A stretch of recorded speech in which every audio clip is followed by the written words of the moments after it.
ஒவ்வொரு நாட்களுக்கும் ஒவ்வொரு கிழமைக்கும் ஒவ்வொரு கிரகத்தின் ஆளுமை இருக்கும். வெள்ளிக்கிழமையில் மகாலட்சுமிக்குரிய கல்லு உப்பு வாங்குவது எப்படி செல்வத்தை அதிகரிக்க செய்யுமோ, அதேபோல ஒவ்வொரு கிழமைகளிலும் ஒவ்வொரு பொருட்கள் வாங்கும் பொழுது நமக்கு அதிர்ஷ்ட பலன்கள் உண்டாகும். அந்த நாளில் அந்த பொருட்களை வாங்கினால் நீண்ட நாள் உழைக்கும். அந்த வரிசையில் 7 நாட்களும் நாம் வாங்க வேண்டிய பொருட்கள் என்ன என்பதை பற்றி தெரிந்து கொள்வோம். திங்கட்கிழமை. திங்கட்கிழமையில் சந்திர பகவான் மற்றும் சிவபெருமானுக்கு உகந்த கிழமை. இந்த நாட்களில் சந்திரனை வழிபடுவதும் சிவபெருமானை வழிபடுவதும் அதிர்ஷ்ட பலன்களை கொடுக்கும். மேலும் சந்திரனுக்குரிய வெள்ளை நிறத்தில் இருக்கும் பொருட்களை வாங்குவது அதிர்ஷ்டத்தை கூட்டும். அந்த வகையில் திங்கட்கிழமையில் அரிசி வாங்குவது, இனிப்பு பொருட்கள் வாங்குவது, பால் பொருட்கள், தானியங்கள், மின்சாதன பொருட்கள், எழுது பொருள் ஆகியவற்றை வாங்கும் பொழுது அதிர்ஷ்டம் உண்டாகும். செவ்வாய்க்கிழமை. செவ்வாய்க்கிழமையில் சொத்துக்கள் வாங்குவது, விற்பது போன்ற விஷயங்களை செய்வது நல்லது. பால் சார்ந்த பொருட்களை வாங்குவதை தவிர்ப்பது நல்லது. செவ்வாயில் ஆஞ்சநேயரை வழிபடலாம். மரம் சார்ந்த பொருட்களை வாங்குவது அதிர்ஷ்டம் தரும். தோல் பொருட்கள், உலோகங்கள் வாங்குவதற்கு நல்ல நாள் அல்ல. புதன்கிழமை. புதன்கிழமையில் புத பகவான், சித்தி புத்தி ஆகியோரை வழிபட ஏராளமான நன்மைகள் நடைபெறும். அன்று எழுது பொருள் வாங்குவது, பச்சை காய்கறிகள் வாங்குவது, கல்விக்கு தேவையான பொருட்கள், விளையாட்டு பொருட்கள் ஆகியவற்றை வாங்குவது யோகம் தரும்.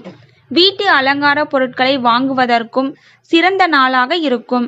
அரிசி வாங்குவது, மருந்து வாங்குவது, வீடு மனை வாங்குவது, பாத்திரம் வாங்குவது போன்ற பொருட்களை தவிர்ப்பது உத்தமம். வியாழன்கிழமை. வியாழன்கிழமையில் குரு பகவானையும் பிரகஸ்பதியையும் வணங்கி வர நன்மைகள் நடைபெறும். மின்னணு சாதனங்கள், நவீன உபகரணங்கள் ஆகியவற்றை வாங்குவதற்கு சிறந்த கிழமை. அசையும் சொத்துக்கள் வாங்குவதற்கு சிறந்த நாள் வியாழக்கிழமை. மேலும் உடையும், கண்ணாடி சார்ந்த பொருட்களை வாங்குவதை தவிர்ப்பது நல்லது. பூஜை பொருட்கள், கூர்மையான பொருட்கள் ஆகியவற்றை கட்டாயம் வாங்குவதை தவிர்ப்பது உத்தமம். வெள்ளிக்கிழமை. வெள்ளிக்கிழமையில் கல்லுப்பு, கருப்பு எள், சமையல் எண்ணெய், விளக்கு ஏற்றும் எண்ணெய், உலோகங்கள், மரம் சார்ந்த பொருட்கள், வீட்டை கூட்டும் துடப்பம் ஆகியவற்றை வாங்குவது நல்ல பலன்களை கொடுத்து அதிகம் செல்வத்தை சேர்க்கும். மேலும் மசாலா பொருட்கள், கத்தி, கத்தரிக்கோல், இரும்பு சார்ந்த பொருட்களை வாங்குவதை தவிர்ப்பது உத்தமம். வெள்ளிக்கிழமையில் மசாலா அரைக்க கூடாது, தரித்திரம் உண்டாகும். சனிக்கிழமை. சனிக்கிழமையில் கடுமையான எந்த பொருட்களையும் வாங்குவதை தவிர்ப்பது உத்தமம். அதிக எடையுள்ள பொருட்கள், வீடு மனை போன்றவற்றை வாங்குவதை தவிர்ப்பது நல்லது.